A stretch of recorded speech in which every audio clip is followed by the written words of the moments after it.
So the first thing I tried, right after I updated Warframe with the Vallis Undermind, is trying out Oberon. And so far, I can say that this Warframe just peaked and became more interesting to play with. The changes that were made to the Warframe are pretty solid, and I want to share with you my experience playing the new reworked Oberon. First of all, I am very happy that they change how Smite works. Right now, the ability can strip Overguard, which is really the first skill in the game that can do this kind of feature. The damage of the skill is also decent right now, which makes the ability live up to its name. It's really great to use against Eximus units, especially those pesky infested healers. When you cast Smite, it will prioritize those enemies with Overguard, and there are cases in normal Steel Path levels wherein you can one-shot these enemies with the ability, given that you have decent power strength in your build. With the build I'm about to share later, Smite can strip all armor and Overguard of a level 180 corrupted heavy Eximus units and leave them open to mercy kills, which is really great. To be honest with you, I don't like the skill in the past, and I always subsume this slot with a Helminth ability.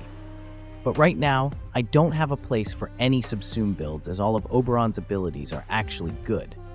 I'm not saying that I will not do subsume version of Oberon, but what I mean is that without any Helminth builds, you can actually have fun with Oberon right now. Moving on, let's talk about Hallowed Ground. The ability's radius is now a circle, but you will need more range to make it more effective. With Stretch, you will have a 21 meters radius, which is good enough, but if you can go with 30 meters, then the better. You want this skill to have good range for two reasons. One is that it's good in preventing status effects. Secondly, it's a great combo with Arcane Universal Fallout, which I think many of you will agree when I say that it's one of the best in slot arcanes for Oberon right now. The thing is, when you can spread the radiation effect, then you'll have better chances of spawning universal orbs with the arcane. And this is very important for Oberon, since his passive now grants a health conversion type mechanic, wherein if you pick up a health orb or even a universal orb, then you'll be granted with a new defensive buff. But instead of just armor, Oberon's passive grants invulnerability charges, which is the same as Revenant's Mesmer skin that consumes the charge and prevents any damage taken. This is a great survivability tool if you can constantly apply radiation and drop orbs, which you can do with his second ability right now. Aside from his second skill, his Reckoning also grants a chance to spawn health orbs. So basically, there are plenty of health orbs on the ground, which allows you to abuse the new Righteous Negation passive of Oberon. Next, let's talk about his Renewal skill. I'm also happy for this skill, as Digital Extremes remove the additional energy per ally affected by Renewal, and this can be maintained right now with the Arcane Universal Fallout tech. You can also use Rage or Hunter Adrenaline so that every enemy hit can restore energy, but the thing is, it's kind of counteractive with the new Righteous Negation passive, especially if you are spawning a lot of health orbs in the ground. Rage mechanic is less effective when you are always triggering the invulnerability of Righteous Negation. This is why I suggest that instead of this mod, I strongly recommend going with Equilibrium, or you can also go with the Violet Archon Shard that grants the same effect as Equilibrium. For me, a minimum of 4 Violet Tau-Forged Archon Shards would do, and instead of putting Equilibrium in your mod slot, you can put another mod for strength, range, duration, or anything that you deem useful for your build. By the way, I also tested the Phoenix Renewal, but honestly, it's kind of a redundant augment right now, and less effective because of the Righteous Negation passive.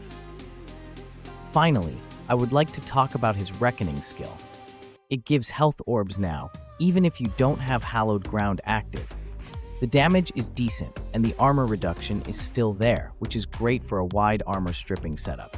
Also, because of how good Oberon in maintaining his energy right now, with Blind Rage on the build and Renewal active, you can use this ability more often and never be afraid of running on low energy. With the health orb drops without Hallowed Ground, it also actually helps in energy maintenance if you have the Equilibrium effect in your build. So far, I truly can say that the reworked kit of Oberon is solid. However, if there's one thing I don't like is the radiation effect. The confusion effect just messes up the enemy flow or pathing in survival missions. But to be fair, this is just nitpicking, as I only experience this in survival missions. In defense-type missions, however, radiation is a great crowd control tool because of the confusion effect of radiation.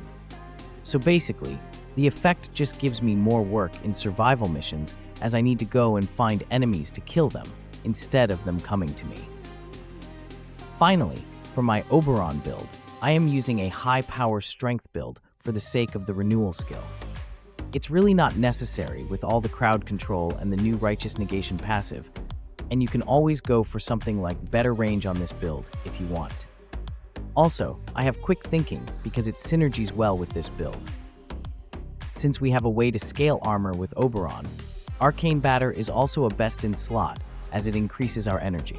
In this build, you have 1k plus energy, which is helpful not only to spam your skills, but it's also good for survivability, thanks to quick thinking. For extra layer of defense, I even added adaptation, making this Oberon build almost unkillable in Steel Path levels. Just a reminder though, this is not a 19 Forma build, and it would take around 3 to 5 Forma to achieve this build.